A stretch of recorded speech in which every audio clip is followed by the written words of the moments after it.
today I'm going to be showing you how to do the alternator output test. And before we do the alternator output test, we got to know why we're doing it. And the reason why we do it is so that we know if the alternator is putting enough voltage and current in the battery to keep it charged, and to make sure it do the same thing for all the electrical things in the vehicle to keep them running while the vehicle is running.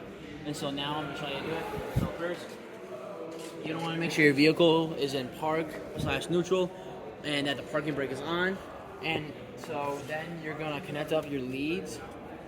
First, starting with the positive to positive, then negative to ground. And as you can see, it reads 12.34. And you want it to be around 12.6. I believe it's around there. So we're going to show you how to do it.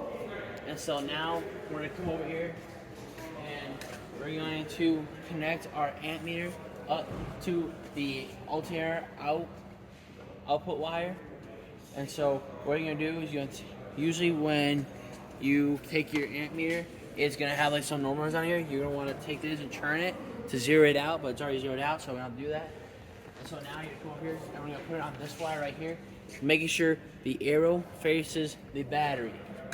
So now that is right there. We are now going to crank the engine to 1500 RPMs. So my assistant can do that. Kind of pleases. And so now we're gonna wait until it gets up to 3.5 and 4.8. So it's there. So now I'm gonna slowly crank this until we get down to 12.4.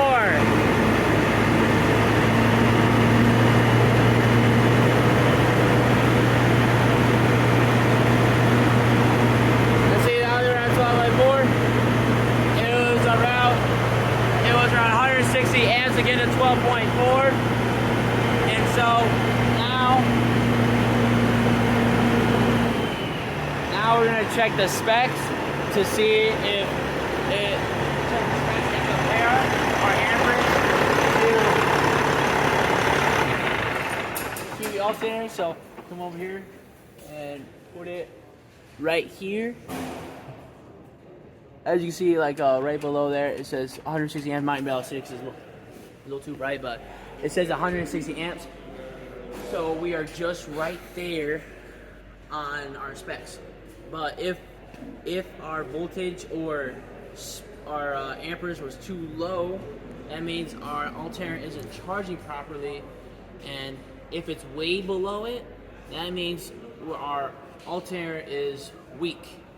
And then if it's above it, that means our alternator might be faulty. And then we could perform a voltage drop test to see if one of the wires are bad on the alternator. So that's it. Thank you.